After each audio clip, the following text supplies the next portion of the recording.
나누겠습니다. 오늘 하나님의 이름, 하나님의 뜻이라는 제목으로 함께 말씀 나누겠습니다. 우리가 인생을 살아가면서 어떤 인생의 전환점이 있기 마련이죠. 신앙의 관점에서도 전환점이 있는 것 같습니다. 어느 순간 우리가 하나님을 만나게 될 때 그 기쁨과 감격은 이루 말할 수가 없죠. 또 신앙생활 하다 보니까 하나님이 더 뜨겁게 우리를 만져주셔서 우리가 이제는 그냥 신앙생활만 하는 것이 아니라 사역자로서 세워지게 될 때도 있는 것을 보게 됩니다. 어쨌든 우리 인생에서 주님을 만나고 그 만남을 통해 우리의 삶의 모습이, 사역의 모습이 달라지는 것은 참 귀하다라고 여겨지는 것이죠. 오늘 본문의 말씀은 바로 그런 내용입니다. 사울이 10장에서 이스라엘의 왕으로 세워지게 되었죠. 하지만 이 왕의 제도가 이스라엘에 정착되지는 않았다는 거죠. 심지어 백성들은 왕이 뽑히긴 했는데 왕이 무엇이고 어떤 일을 해야 될지, 어떤 역할을 해야 될지 알지 못한 채 시간만 흘러가고 있었죠.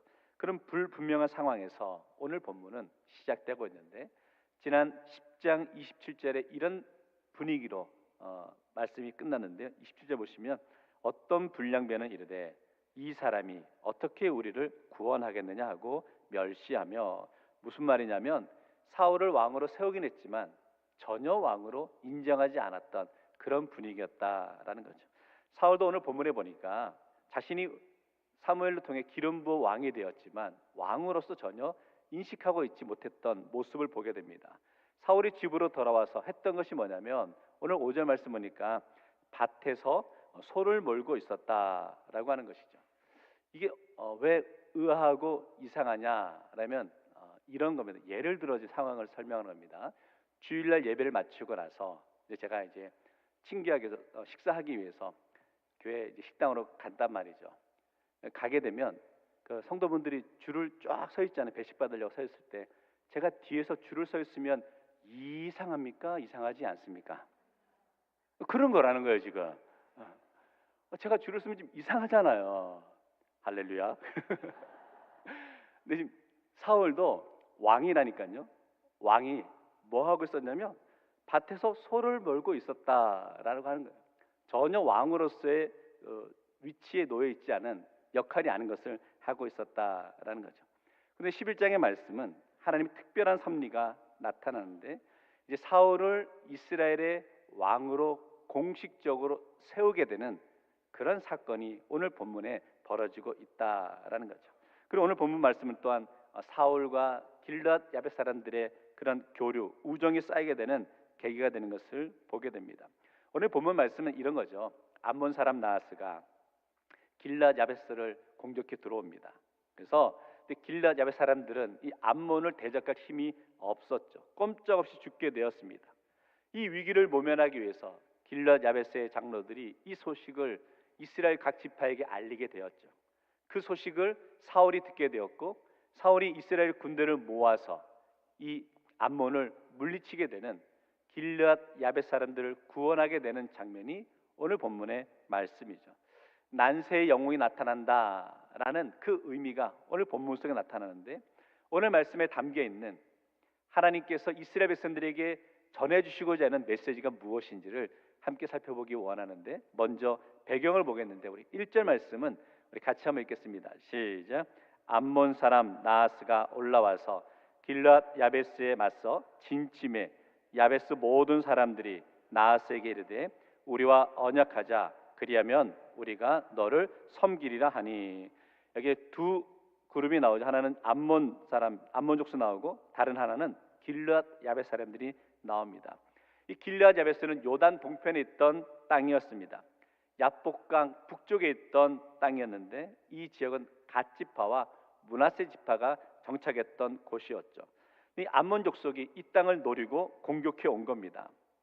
사실 암몬 족속은 이스라엘과 밀접한 관계가 있죠.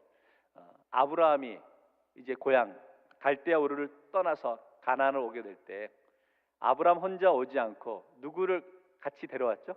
조카 롯을 데려왔습니다. 근데 아브라함과 롯이 함께 살다가 목축이 많아져서 갈등하게 되었고 결국 나뉘게 되는데, 롯은 눈에 보기에 좋아 보였던 소돔과 고모라 땅을 차지하게 되었죠. 타락한 땅에 있다가 결국은 소돔과 고모라가 무너질 때, 멸망할 때 나오다가 그만 롯의 아내는 소금 기둥이 되었고, 이제 롯이 술이 취해서 큰딸과 작은딸을 범하게 되었고, 그때 태어났던 아들의 이름이 모압과 암몬이었죠. 오늘 본문에 등장하는 암몬 족속은 바로 그의 후손이었음을 알 수 있죠. 이 모압과 암몬 족속이 나름 커졌다는 거예요. 그래서 이스라엘이 범죄할 때마다 하나님께서는 모압과 암몬을 들어 사용하셔서 이스라엘을 치셨던 것을 우리가 알 수 있습니다. 지금 이스라엘은 큰 국가적으로 전환점이 있던 시기였습니다. 사사시대를 끝내고 왕정시대로 넘어가는 그런 시간이었던 것을 보게 됩니다. 그러나 사람들은 도무지 왕정시대가 무엇인지 개념이 없었습니다. 어수선했습니다. 일부 사람들은 사울을 반대하고 무시했던 것을 보게 되는 거죠. 자, 그때 그런 상황에서 길르앗 야벳 사람들이 나하스에게 가서 이제 우리에게 항복하고 조공을 바칠 때니까 전쟁만은 하지 말자라고 매달리고 있죠. 살려달라고 하는 겁니다. 굴욕적인 상황이었습니다. 그러면 암몬 사람들이 못 이기는 척하고 그래 내가 너희들 살려줄게 라고 받아줘야 될 것 같은데 엉뚱한 말을 하고 있어요. 2절 말씀 같이 봅니다. 2절 시작. 암몬 사람 나하스가 그들에게 이르되 내가 너희 오른 눈을 다 빼야 너희와 언약하리라. 내가 온 이스라엘을 이같이 모욕하리라. 오른 눈을 뺀다. 원문에 보면 그냥 뺀다가 아니라 파헤친다, 잔인하게 이렇게 표현하고 있어요. 성도 여러분, 그러면 오른쪽 눈과 왼쪽 눈이 있는데 그냥 아무 눈이나 빼도 별 차이가 없지 않을까요? 그런데 왜 여기서 굳이 암몬 사람 나하스는 오른쪽 눈을 뺀다라고 그렇게 표현하고 있을까? 여러 설이 있지만 이제 유대 역사학자 요세푸스는 이 장면을 이렇게 설명하더라고요. 보통 우리 고대 전쟁할 때 두 가지 무기가 있겠죠. 하나는 칼이 있으면 또 하나 뭐가 있죠? 방패가 있겠죠. 방패와 칼이 있으면 칼을 오른손에 드니까 방패는 왼손에 들겠죠. 예를 드는 겁니다. 왼손에 방패를 딱 들게 되면 아무래도 왼쪽 눈은 이 방패에 가려지게 되고 오른쪽 눈으로 상대방을 보면서 전쟁을 치를 거 아니에요. 그런데 오른쪽 눈을 빼버리면 방패를 막고 있으면 보이지가 않으니까 전쟁을 치를 수 없게 된다라는 거죠. 그래서 이 암몬사 나하스가 오른쪽 눈을 빼겠다라는 장면에서 우리가 알 수 있는 것은 두 가지라는 거죠. 첫째는 오른쪽 눈을 빼면 더 이상 전쟁을 치를 수 없으니까 반역을 깨할 수 없겠지, 그런 의도가 담겨 있고, 두 번째는 그래도 한쪽 눈, 왼쪽 눈은 남아 있으니까 농사는 열심히 지으라는 거죠. 그래서 조공은 열심히 바쳐라라는 그런 의도를 담고 있다. 다시 말하면 이제 싸울 의지를 완전히 꺾어버리고 조공만 열심히 바쳐라라고 하는 그런 의도가 담겨 있는 것이죠.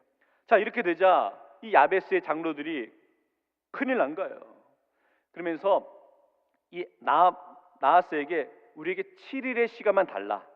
그래서 이 7일 동안 전령을 보내서 우리를 도와줄 사람이 생기면 우리가 대적할 것이고, 아니면 이제 우리가 항복하겠다, 이런 내용이었습니다. 이렇게 말하게 되니까 암몬 왕 나하스가 안 돼, 할 수 없어 이렇게 말하지 않고 그래 할 테면 해봐 이렇게 지금 하고 있는 거예요. 그게 이제 허락해 주는 장면이 있죠. 생각해 보면 아니 공격하려면 당장 공격할 것이지 7일의 여유를 달라니까 또 시간을 주고 있다. 무슨 의미가 있을까, 이런 거죠. 암몬 왕 나하스 생각에 이런 겁니다. 기다려봤자 누가 도와줄 사람들이 오겠어? 이런 마음이었고요. 또 다른 마음은 그런 거죠. 도와줄 사람이 오더라도 아무런 대적이 되지 못해. 그들이 나를 이렇게 대적할 수 없어. 이런 의도가 깔려 있는 거죠. 다시 말하면 굴욕적인 모습이라는 거죠. 성도 여러분, 나하스의 모습은 전형적인 세상의 이론입니다. 세상이라는 것이 그렇습니다. 세상에 힘이 있을 때 힘없는 자들을 무시하죠. 일주일간 기회를 달라 그랬을 때 얼마든지 하라는 거예요. 너희들이 아무리 구해봤자 무슨 힘이 있겠느냐라고 무시하는 거죠. 그런데 여기서 중요한 표현이 등장하는데, 오늘 핵심 주제의 내용이죠. 3절 말씀 보시면 3절 마지막에 이렇게 표현하고 있어요. 만일 우리를 구원할 자가 없으면 내게 나아가리라 하니라. 무슨 뜻이냐면 길르앗 야벳 사람들이 이 암몬 왕 나하스에게 하는 거 7일 동안 기다려도 우리를 구원할 자가 없으면 이제는 우리가 항복하고 당신의 뜻에 따르겠다라고 표현하고 있는 거죠. 오늘 전쟁이 왜 일어났는지를 우리에게 보여주는 표현이라는 거죠. 우리 10장 27절에서 뭐라고 말했냐면 어떤 불량배들, 이스라엘 사람들 어떤 불량배가 말하되 이 사람이 어떻게 우리를 구원하겠느냐, 사울이 어떻게 우리를 구원하겠느냐라고 그렇게 조롱했다 그랬어요. 오늘 3절에 와서 길르앗 야벳 사람들이 뭐냐면 우리를 구원할 자가 없으면 이라고 표현하고 있죠. 다시 말하면 구원의 주제가 여기에 담겨 있는 것을 보게 되는 거죠.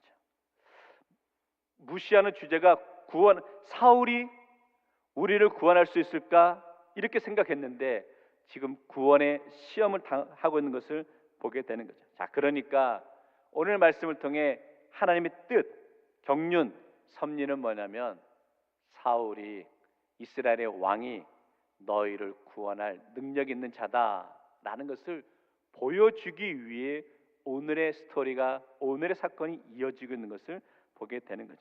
구원의 주제로 오늘 말씀을 바라볼 수 있어야 하는데 어쨌든 이 상황에서 이스라엘 장로들이 전령들을 모아서 각 지파에게 보내게 되죠. 자, 두 번째로 전쟁에 참여하는 사울과 이스라엘을 보게 되는데 이 전령들이 사울이 사는 마을에까지 도착하게 되었습니다. 그리고 이 소식이 전해졌을 때 이스라엘 백성들은 소리 높여 울 수밖에 없었죠. 4절 보니까요, 이에 전령들이 사울이 사는 기브아에 이르러 이 말을 백성에게 전하매 모든 백성이 소리 높여 울더니, 당연히 울 수밖에 없었죠. 아니, 우는 것밖에 할 수 없었습니다. 대항할 힘은 없고 눈을 뽑겠다 그러니 한마디로 막막했죠. 그런데 마침 이때 사울이 소를 몰고 오다가 이 소식을 듣는데 5절 말씀 다시 같이 한번 읽습니다. 시작. 마침 사울이 밭에서 소를 몰고 오다가 이르되 백성이 무슨 일로 우느냐 하니 그들이 야벳 사람의 말을 전하니라. 아까 말했다시피 지금 사울이 왕인데 소를 몰고 왔다는 거죠. 왕으로서 체면이 말이 아닙니다. 왕으로서 인정을 못 받았다라는 것이죠. 사울이 길르앗 야벳 사람들의 위기 상황을 들었습니다. 들었을 때 6절 말씀에 이렇게 이야기하고 있는데요. 사울이 이 말을 들을 때에 하나님이 영에 크게 감동됨에 그의 뭐가 크다고요? 노가 크게 일어나니라. 하나님이 영에 크게 감동되어 노하였다. 성도 여러분, 우리가 계속은 아니고 가끔씩 막 노하시죠. 노할 때 하나님의 영에, 성령에 감동되어 노하시는 줄 믿습니다. 이 웃음은 어떤 웃음인지. 사울은 지금 하나님의 영에 감동되어 노했다는 거죠. 그래서 이제 군대를 소집하는 거예요. 7절 보니까요, 한 결의 소를 잡아 닭을 뜨고 전령들의 손으로 그것을 이스라엘 모든 지역에 두루 보내어 이르되 누구든지 나와서 사울과 사무엘을 따르지 아니하면 그의 소들과 이와 같이 하리라 하였더니 여호와의 두려움이 백성의 임함에 그들이 한 사람같이 나온지라. 이 말의 뜻은 하나님의 영이 충만했을 때 사울이 강해졌고 그 모습을 보고 우리 모든 이스라엘 백성들이 함께 두려움에 떨고 나왔다. 여기에 두려움은 그냥 인간적인 무서움이 아니에요. 하나님의 위엄, 권위를 나타내고 있는 것이죠. 이 말씀을 통해 우리는 두 가지를 깨닫습니다. 먼저는 사울이 하나님의 영이 임할 때 담대해졌다는 거죠. 오늘날 표현을 바꾸면 성령 충만할 때 우리는 담대해질 수 있다는 거죠. 성도 여러분, 우리의 삶 속에서도 강해져야 될 때가 있으십니까? 그렇다면 성령 충만함을 사모하는 성도 되시기를 주의 이름으로 축원합니다. 하나님의 영이 임할 때 강해질 수 있다는 거죠. 그리고 하나님의 영이 충만해서 강해진다는 것은 불의와 세상과 타협하는 것이 아니라 담대하게 맞설 수 있다라고 여겨지는 것이죠. 사울이 오늘 말씀에서 단지 인간적인 감정이 앞서서 이렇게 담대해지고 덤벼들고 한 것이 아니라 성령이 주시는 마음으로 담대해질 수 있었다. 두 번째는요, 이 리더십은 사람에게서 나오는 것이 아니라 하나님께서 허락하신다라는 것을 깨닫습니다. 우리 흔히 강한 사람을 카리스마가 있다라고 표현합니다. 그 영적 카리스마, 영적 리더십은 하나님이 주신다는 거죠. 중요한 것은 이 사실은 지도자들도 알고 있어야 되고 일반 백성들, 성도들도 알고 있어야 된다. 우리가 지지난주와 지난주까지 우리 교회 새로운 영적인 리더를 세우는 그런 시간을 가졌습니다. 우리 항정직을 세우는 시간을 가졌는데, 그 항정직으로 세워진다는 것은 이 영적 리더십은 인간적인 노력과 수고로 얻어지는 것이 아니라 하나님이 세워주신다라는 것이죠. 자신의 능력, 자신의 카리스마가 대단해서 세워지는 게 아니라는 거죠. 그런 마음을 갖게 되면 교만에 빠질 수밖에 없는 거죠. 그러기에 영적인 리더로 세워지시는 분이 계시다면 항상 두렵고 떨리는 가운데 하나님이 주시는 영적 리더십을 간직한 우리 모든 새로운 직분자가 되시기를 주의 이름으로 축원합니다. 백성들도 마찬가지죠. 지도자를 대할 때 하나님이 세우시는 영적 리더십을 우리 인정할 수 있어야 된다라는, 믿음이 흔들리면 리더십이 흔들립니다. 리더십이 흔들리면 공동체는 무너지고 마는 것이죠. 공동체 속에서 영적인 리더십이 잘 세워질 수 있도록 기도하시고, 특별히 목회자를 위해서도 기도해 주셔서 목회자가 우리 대구제일교회 영적 리더로서 잘 이끌고 갈 수 있도록, 바르게 세워갈 수 있도록 함께 기도해 주시면 감사하겠습니다. 자, 이 소식을 들은 이스라엘 백성들이 7절 말씀 보니까 한 사람같이 모였다. 자, 그리고 몇 명이 모였는지를 8절 말씀에 설명하는데, 우리 8절은 같이 읽습니다. 시작. 사울이 베색에서 그들의 수를 세어보니 이스라엘 자손이 30만 명이요 유다 사람이 3만 명이더라. 합이 33만 명이 세워졌죠. 혹시 출애굽할 때 그 이스라엘 백성 가운데 장정만 몇 명인지 아세요? 장정만 60만 명이었어요. 오늘 말씀에 33만 명이니까 꽤 많은 숫자가 모인 것을 알 수 있는 거죠. 엄청난 일이죠. 사울이 이 일로 인해서 이제 이스라엘 전국적으로 전국적 스타가 된 것을 보게 되고, 결국 이 일은 하나님이 하셨다라는 거죠. 사울이 그 전까지는 이스라엘의 왕이었는데 소나 몰고 다니는 존재였어요. 근데 이제는 정말 역사의 중심에 세워지는 것을 보게 되는 거죠. 자, 그리고 사울이 무대의 중앙으로 세워지면서 외친 표현이 9절 말씀인데, 이 9절 말씀에 중요한 단어, 핵심 단어가 등장하는데 제가 읽어볼게요. 무리가 와 있는 전령들에게 이르되 너희는 길르앗 야벳 사람에게 이같이 이르기를 내일 해가 더울 때에 너희가 구원을 받으리라 하라. 전령들이 돌아가서 야벳 사람들에게 전하매 그들이 기뻐하니라. 이 9절 말씀 표현의 핵심 단어가 뭘까요? 역시 예정대 찬양대 구원이라는 단어예요. 아까 3절 말씀에 야 너희들 구원할 자가 어디 누가 있겠어? 라고 했대죠.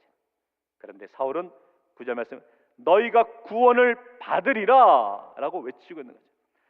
사건의 발단이 구원할 자가 없다라고 했는데 오늘 사울은 길르앗 야벳 사람들에게 내일 더울 때 정오에 구원을 받을 것을 이야기하고 있는 거죠. 무슨 뜻이냐면 구원을 받으라는 소식은 하나님의 그 계획과 섭리를 나타내고 있는 것을 보게 됩니다. 성도 여러분, 11장을 시작하면서 저거 어떻게 구원하겠느냐라고 했다잖아요. 그런데 사울로 하여금 구원의 문제를 해결하겠다라고 하는 것을 보게 되는 거죠. 결국은 하나님의 섭리를 우리가 이 말씀을 통해 볼 수 있는 것이죠. 세 번째, 그래서 하나님의 이름과 하나님의 뜻으로 모일 때 힘이 생기는 것을 우리가 알 수 있죠. 그런 경험 있지 않으세요? 평상시에는 어떻게 저렇게 저런 힘이 있지? 저런 능력이 있지? 몰랐는데 위기 상황이 되니까 정말 괴력과 같은 힘을 발휘하는 것을 보게 됩니다. 나도 모르는 힘, 나도 모르는 지혜를 발휘하게 될 때가 있는 것을 보게 되는 거죠. 야, 저 사람에게 저런 능력이 있었어? 라고 생각하게 될 때가 있는 것을 보게 됩니다. 이스라엘이 한 국가로서의 모양이 갖춰지지 않은 상태였습니다. 그리고 그동안은 자신들의 힘을 모을 그런 계기도 없었죠. 그런데 지도자가 나타나고 하나님의 이름으로 모였을 때 힘이 나게 되고, 그러므로 자신들도 상상하지 못했던 큰 역사를, 큰 힘을 발휘하는 것을 보게 되고 암몬을 물리치는 것을 보게 됩니다. 사울이 각 지파에게 연락합니다. 그리고 하나님 뜻이라고 모였습니다. 그리고 하나님의 명령에게 두렵고 떨리는 마음으로 백성이 모여서 큰 힘을 발휘해서 암몬을 물리치는데 11절 말씀 같이 봅니다. 시작. 이튿날 사울이 백성을 3대로 나누고 새벽에 적진 한가운데로 들어가서 날이 더울 때까지 둘도 함께 형제가 없었더라. 완전한 승리를 이루죠. 그런데 승리를 시작한 시간이 새벽이라는 새벽. 이스라엘 시간으로 3시부터 6시 사이겠죠. 새벽은 적군들이 방심하고 있는 시간이죠. 여기서 이스라엘 백성들이 암몬과의 전투에서 승리할 수 있었던 원인, 핵심, 하나님의 뜻으로 하나님의 이름으로 모여 전쟁에 임했을 때 전쟁에서 승리했다라는 것. 마찬가지입니다. 하나님의 사명자가 하나님의 일꾼으로 세워질 때, 하나님 이름으로 감당하며 나갈 때 놀라운 기적이 나타나는 것을 보게 됩니다. 이스라엘 백성들은요, 자신들에게 이런 힘이 있었는지 몰랐습니다. 그리고 이렇게 많은 군대가 모일지도 몰랐습니다. 그런데 민족의 위기 순간에 하나님의 이름으로 모여 나아갈 때에 놀라운 일을 이루는 것을 보게 되는 거죠. 성도 여러분, 삶의 위기 상황은, 우리 믿음의 공동체 속에 경험하게 되는 위기의 순간은 바꾸어 말하면 우리가 알지 못했던 힘을, 그리고 우리가 생각지 못했던 하나님의 능력을 발휘하는 시간이 될 수 있다는 거예요. 정리해 볼까요? 하나님 우리 대구제일교회 영적인 힘을, 영적인 능력을 이미 허락해 놓으신 줄 믿습니다.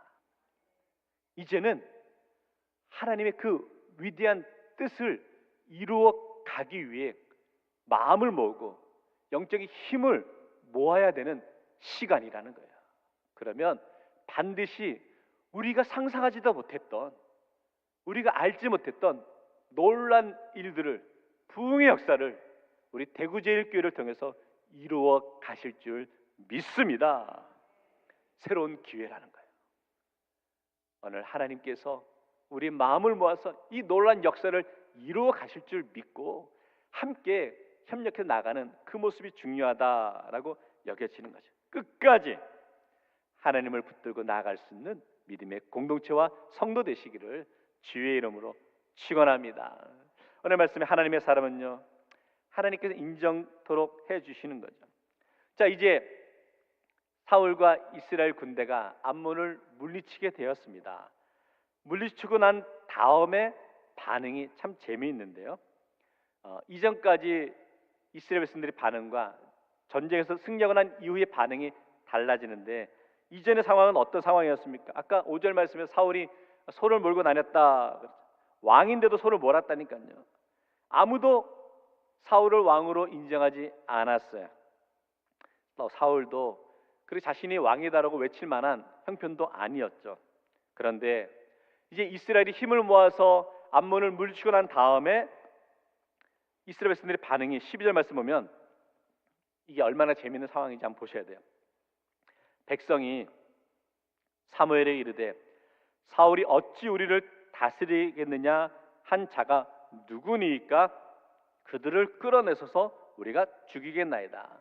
무슨 뜻이냐면 아까 10장 마지막에서는 어떤 자들이 야 사울이 어떻게 우리를 구원하겠어 조롱했다 했잖아요. 근데 오늘 본문의 12절에서는 전쟁에서 승리하고 나니까 도대체 누가 그런 말 했냐고, 끌어내라고, 우리가 죽이겠다고 막 그렇게 표현하고 있는 거죠. 어떻게 그럴 수 있을까 하는 거죠. 성도 여러분, 혹시 우리가 다른 사람과 대화하다가 이런 마음 가지신 적 없어요? 야, 어떻게 저럴 수가 있지? 마음 가지신 적 있지 않습니까? 이제 그런 마음을 이제 내려놓으셔야 되는 거죠. 어떻게 저럴 수가 있지라는 마음을 이제 내려놓으시고요. 이제 이런 마음을 가지십시오. 그럴 수도 있다라는 마음을 가지십시오. 그리고 이게 좀 더 깊어지면 이런 마음도 듭니다. 당연하다. 그러니까 우리가 신앙생활하면서 다른 사람 관계 속에서 어떻게 그럴 수 있지 이런 마음에 상처받지 마시고 그럴 수도 있다라고 읽으시고, 더 나아가서 당연하다라는 마음을 갖게 되면 우리가 품어줄 수 있고 받아줄 수 있고 넘어갈 수 있다라는 거죠. 오늘 백성들 참 그래요. 얼마 전까지만 해도 어떻게 사울이 우리를 구원하겠느냐 하다가 뭐 전쟁 승리하고 나니까 당장 결과가 나타나니까 도대체 누가 그런 말 했냐고 막 당장 데려오라고 하는 모습을 보게 됩니다. 어쨌든 이제 사울은 이 일로 인해서 이스라엘의 왕으로 중심에 세워지는 것을 보게 됩니다. 저는 이 말씀을 묵상하면서 이런 마음이 들었어요. 하나님의 사람은 하나님께서 세우시는구나 라는 것을 깨달을 수 있었어요. 인간적인 조건과 상황은 인간 조건 상황에서는 세워질 수 없을 것 같지만 하나님께서 그 상황과 조건을 만들어 가시는 것을 보게 되는 거죠. 우리 생각에는 연약해요, 부족해요, 초라하게 얘기할 수 있어요. 그러나 하나님은 상황을 바꾸시고 형편을 바꾸셔서 하나님의 사람을 온전하게 세워주심을 우리가 믿고 고백하며 나아갈 수 있기를 원하고, 또 중요한 것은 하나님의 사람은 하나님의 때에 세워주신다라는 것을 알 수 있는 거죠. 오늘 우리 인생에도 마찬가지입니다. 성도 여러분, 뭔가 간절히 기다리고 이루고 싶은데 이루어지지 않아 속상해 하십니까? 혹은 좀 상심이 되고 낙심된 일들을 경험하셨습니까? 그러나 우리가 묵묵히 그 시간들을 참고 인내해 봅시다. 하나님은 살아계십니다. 살아계신 하나님께서 여러분의 삶을, 여러분의 인생을, 여러분의 가정과 자녀를 붙들어 주시고 반드시 세워 주실 줄 믿습니다. 우리가 그 소망을 간직하며 나아가는 것이 중요하겠죠. 오늘 말씀 정리하면서 결론적으로 여호와께서 구원을 베푸시죠. 이스라엘 백성들이 사울에게 나와서 왕을 무시하던 자를 다 죽이자라고 이렇게 외칠 때 사울의 반응, 13절 말씀 같이 읽습니다. 시작. 사울이 이르되 이날에는 사람을 죽이지 못하리니 여호와께서 오늘 이스라엘 중에 구원을 베푸셨음이니라. 자, 여기도 핵심 단어가 등장하는데 뭐죠? 구원.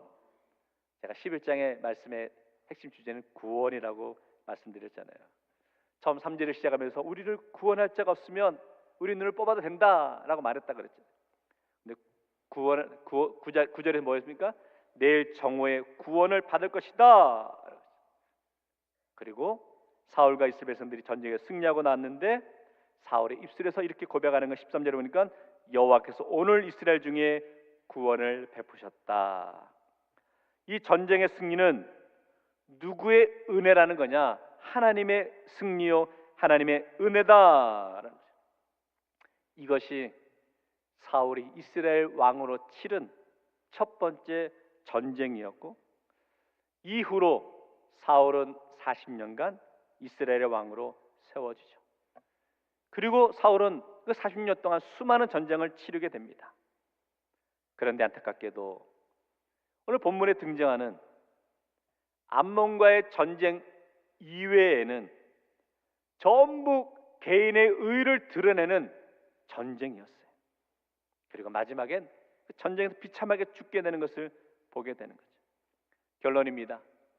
이 이후에도 사울의 이야기는 계속 나오지만 하나님께서 사울을 통해 하시고자 하는 말씀의 내용의 핵심은 안타깝게도 오늘까지입니다. 다시 말하면 왕의 책무, 왕의 역할이 무엇인지까지만 보여주신 거예요. 왕의 역할이 뭐냐? 그것은 바로 백성을 구원하는 것이 왕의 역할이죠. 처음에 잘 감당했죠. 그런데 그 다음 어떻게 됩니까? 백성들의 환호에 그만 넘어가는 것을 보게 됩니다. 백성들이 자신을 뭐라고 하는지, 백성들의 칭찬에만 관심을 갖는 것을 보게 됩니다. 그리고 평생을 거의 다윗을 죽이려는 데만 혈안이 되었었던 것을 알게 되죠. 그리고 비참한 모습으로 인생을 마감하게 되는 것을 보게 되는 것이죠. 오늘 말씀 묵상하며 참 사람의 인생 이런 모른다라고 여겨지고, 세상 사람들은 모른다이지만 하나님의 사람은 오늘 일어난 일이 하나님의 섭리였음을 또한 고백하게 됩니다. 성도 여러분, 오늘 우리의 관심은 어디에 있습니까? 하나님이 사울을 세우셨다는 거예요. 왕으로 세우시고 이스라엘 구원하는 중심에 세우셨습니다. 그러면 사울이 그 다음부터는 하나님이 영광을 드러내는데 애쓰며 나아갔어야 되는데 그만 교만하여서 자신의 의를 드러내고 높이려는 데만 혈안이 되어 있었던 것을 보게 되는 것이죠. 오늘 우리는 하나님의 뜻에 철저히 순종하며 나가는 모습이 필요한 줄 믿습니다. 세워지면 세워질수록, 높여지면 높여질수록 더욱더 하나님의 뜻 앞에 엎드리며 순종하며 나갈 수 있는 우리 믿음의 성도 되시기를 주의 이름으로 축원합니다.